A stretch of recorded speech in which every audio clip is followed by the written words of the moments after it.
Hello and welcome to Ula Tea Leaf Readings. My name is Lenor and today I'm going to be reading your tea leaves. Let me just switch that a little bit there. This is a horoscope for Aquarius.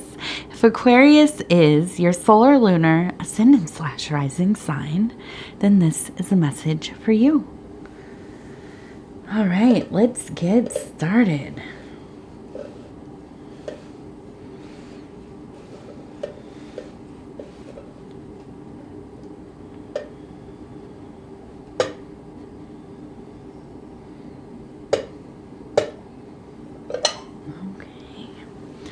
See what these tea leaves have to say today. All right.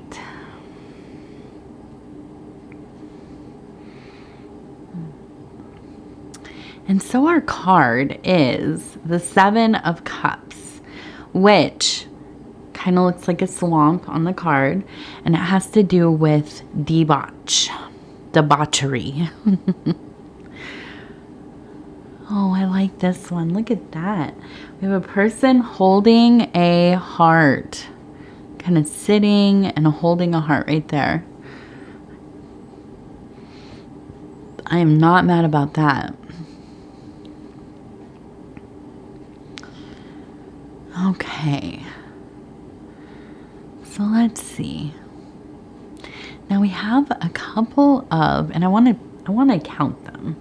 We have one wizard magic practitioner here. We have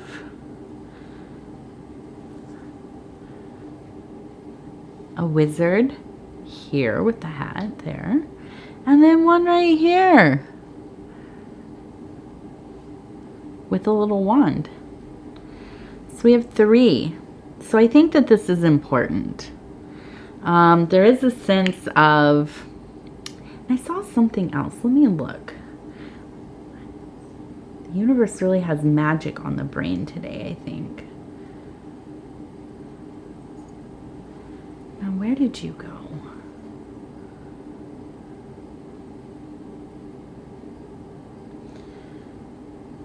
No, I don't see it, but I'll have to keep looking. I'll see it as it rotates. Magic on the brain. Okay, and with the wizard, for me, this is two things. Creating your own reality, your own world creating, as we would call it. You might ask me, what does world creating mean? If you could think of maybe like a writer who creates a universe, top to bottom.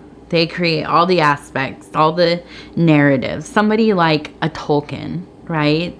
Lord of the Rings, The Hobbit, these not only just one storyline, many storylines, a language, mythologies, just very, very involved. This is kind of how I picture a magician. This is somebody who doesn't have to kind of create something out of nothing, although kind of, right? But also can work within the elements that they have available to them or the things that they have in their material life, intermixed with their spiritual world. And that's really more what a practical understanding would be, okay? This is also somebody who maybe is lost in fantasy often. And I think that this is maybe where that energy, the energy of debauchery, it is kind of an escape from reality. A sense of longing, okay? There could be even like kind of drowning sorrows, false hopes, maybe even doing things, indulging in things that have a short-term enjoyment, but it ends quickly, okay? A quick payoff doesn't last. So we have to, above all, right, kind of be mindful, temper ourselves. But I'm seeing that you know, it's not necessarily the worst thing. Sometimes we need to go into ourselves. We need to be that magician. I see this one here kind of looks like it's holding a divining rod. And I've actually just talked about the divining rod the other day. And now I'm thinking, is it a dowsing rod?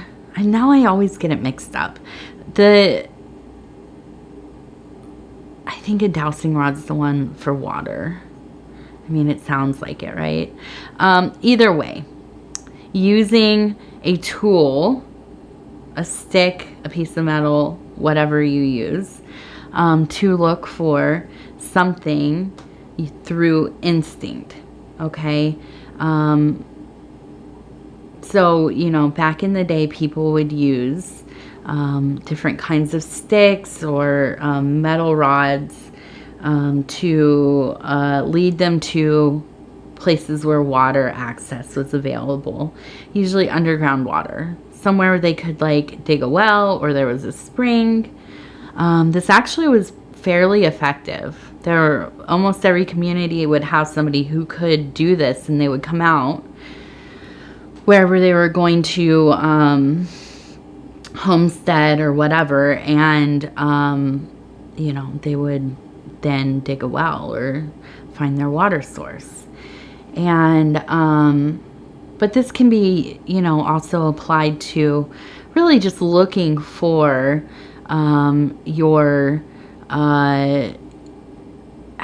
your instinct towards something, you know, listening to your intuition, finding that little voice within yourself that kind of guides you, trusting in yourself. You need to be firmly grounded in that when you go into these places, these times of deep fantasy world or interior work, because it is easy to get lost in all of that. It also sometimes is hard to come back. If you could think of when you are sleeping and you're having a dream, a beautiful dream, maybe a visitation, you're with somebody you love who you don't see anymore, and you're having a dream with them, you're communing with them. Well, when you wake up, that's a terrible feeling. I mean, you feel ripped away once again. And so this definitely happens within our interior spaces as well when we're doing the work. I know, especially when you kind of live on maybe you work 9 to 5, Monday through Friday kind of thing. And the evenings and weekends are for you or your family, but maybe some weekends, that's when you can go out and you can really do the things you love. You have time to read, create, you know, get into these deeper spiritual places. And when, you know, the time comes again, you have to get ready to go back to that work mode, be out where it's all people-y and, you know, kind of focus on doing the things that, your responsibilities. And that can feel very jolting, you know. And I think that, you know, as we get older anyways, if this is really a path that you prioritize, we start to learn how to integrate it into all aspects of our life. I mean, that's the ultimate goal, I think. Not ultimate, but part of the ultimate goal. And so, you know, I think that there is a feeling of there being an abundance of spirit, but also a warning from the card, from the formations in the bowl. Yes, go there, right? Swim in those potent places. Be in those magical realms, okay? But also, keep in mind, you have to kind of keep a little string tied to your belt and, you know, keep it like staked to the ground so you don't fly away. Okay, you have to continue on with your responsibilities, with your routines, taking care of yourself. This balance is not easy, but it is very important. I think that, if you have ever witnessed somebody who has maybe gone a little unbound through their work in the spiritual, in the occult, magic, whatever it is they're doing, it can be heartbreaking to see somebody, lose themselves in all of that. And, maybe for them it's a different experience on the inside, but, their lives become kind of unmanageable. There's a lot of paranoia. Anger seems to, go hand in hand with that. And so we must be mindful. I also see this little, it looks like kind of a little devil, maybe a little goat, with some kind of maybe a dagger. Next to its ear, though, is the angel. Okay? So I truly feel like this is kind of your, this is the little thing, the little nod to you. Be wise. Be wise. Because, we get into these places, it can almost become so sweet, so overwhelming, so it feels so big, right? The world that we live in our base reality can feel kind of colorless, gray, in comparison to the spiritual work. And that makes sense. I mean, I get that fully. But, I also really think that almost all texts, all religions kind of have this thing. There is a code, or at least some understanding that in our physical form, in our physical plane, we have to upkeep our mind, body, so that the spirit, can thrive. We have to, we have to not get lost in the wilderness, I think, is the big thing. And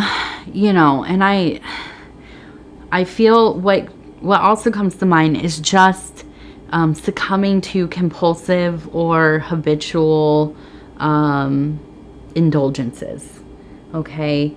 There are a lot of different paths. There are a lot of things that come up in different paths. There's a lot of stuff that has to do with, sensuality within the physical form, use of different chemicals, mind-altering things, violence of different kinds, whatever it is, all within measure, right? I can never speak to what is right and wrong. Everybody has their own path. Everything is valid. The only thing I truly believe, I guess, at the core of all things is kind of that almost golden rule, and in the way of, we follow our true will, but we do not trample upon other people's journey. Okay, we do not purposely, change their path. Everybody must be allowed to follow their true will, and we have to honor one another in that way, unless they, unless they truly move against you, and then you have to, you have to mind yourself. But I think it's just so important. For me, as I'm even thinking about this, it just feels like a spiral unraveling into a knot, right? And I think that's kind of the image I have in my brain. Just kind of a long string that's in a nice tight spiral. It's coming undone. It's coming undone, but then it's turning into a big knot of stuff. Just a mess, okay? And I think ultimately deep down, and we have the I right here, deep down, it is so much about being honest with yourself, okay? Not only looking at what's going on around you, outside of you, but what's within you, but being accountable with yourself. There is nothing worse than going on in life lying to yourself, okay? Living intentionally in illusion can end up being such a devastating thing, I think. I think when we take ownership of, you know, our wants, our desires, our actions, even if they are not in our best interest, there's a lot of power in that, okay? You know, as I have talked about on here, I have addiction issues. You know, drinking, substance abuse, I'm in recovery for that, and I have been for a lot of years. But, you know, that doesn't mean I'm not an addict. And, you know, something all the time. My whole thing is mostly like food, right? I love to cook. I'm really big into whole food cooking, preparing, you know, finding recipes, going and getting all the stuff, you know, making these really complex meals and stuff. But, you know, I also like to eat junk. And sometimes I overeat. Sometimes I eat my feelings. Sometimes I go into periods where I'm doing, you know, intermittent fasting. And it goes way longer than it should, you know, whatever. There's some disordered things that happen. But I found that when I'm being honest with myself, you know, because I can lie to myself all day long about it. I am a freaking good, maybe not the best liar in to other people, because I'm just, you know, as you know, I like to over-explain everything. But to myself, yeah, I can totally fool myself. Okay, I'm just going to get this, you know, bag of taffy, and I'm going to have like 3 of them. Okay, come on. You know what I mean? So, you know, I found, though, that when I am honest with myself, I make better decisions. Ultimately, you know, I might still have the taffy, but I won't have it as often. Okay. And this is not, you know, I'm sorry to bring up, eating stuff. I don't like to talk about that, not because of my own thing with it, but, you know, I know it's sensitive for other people. But, you know, it's my truth. And, that's the reality of the thing. And, you know, also I feel like as I've gotten older, I'm just going to be honest with you. I'm not going to hide, I'm not going to hide my stuff, you know, I'm not going to live in shame about things anymore. And, so, you know, it is helpful for me to say it, even to the vast internet. But you know what? We all have our things. And that's the point I'm getting to, is that you just have to be aware, mindful, keep an eye on yourself. Also, if you have a support system, and I bring these up sometimes, a crisis plan. This is something that I learned through mental health stuff, but also in recovery. I think everybody should have a crisis plan. If you have ever had mental health issues or addiction issues, doesn't matter. Everybody should have it, because in life, things come up, right? And sometimes, even if it's like you get into a car accident, okay? and you're in shock or whatever. You need to have a plan about who you're going to call. What are you going to do? Do you have animals at home? Who's going to feed the animals, right? You know, I mean, these are the things I'm a mom, so I think of, I'm like in mom life all the time, thinking about all the little details of stuff. It's important, though, to have a crisis plan. If you need a template for one, you can Google it. They have them. And it's just something that you fill out for yourself. You don't have to, you know, turn it in anywhere or anything. It's not like a life directive or anything. But this is so if you get into a place where you feel like things are a little unmanageable, maybe you have gotten far into that kind of fantasy world. Maybe you are doing something that you know, is a little bit compulsive, or, you know, you're just feeling a little bit unwound into that knot. And you need to have your people to call upon. And when we're in the moment, sometimes it's hard to think, who could I call? It's 9 o'clock at night. I feel like, you know, absolute poo. I need to talk to somebody. Okay. Pull out that piece of paper and look at it. Whose names are on there? Have their numbers on there. The information you need. Because sometimes it's just hard to figure out where to go with things. Okay? It's also good for if you have an actual crisis. Something comes up. You know? There's an accident. There's a fire. Whatever it is. You know, it's good to have this information on hand. You know. So, anyways.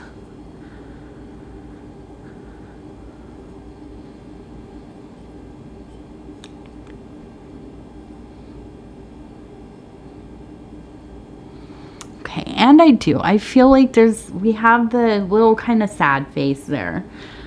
You know, I know that you have been having some things go on.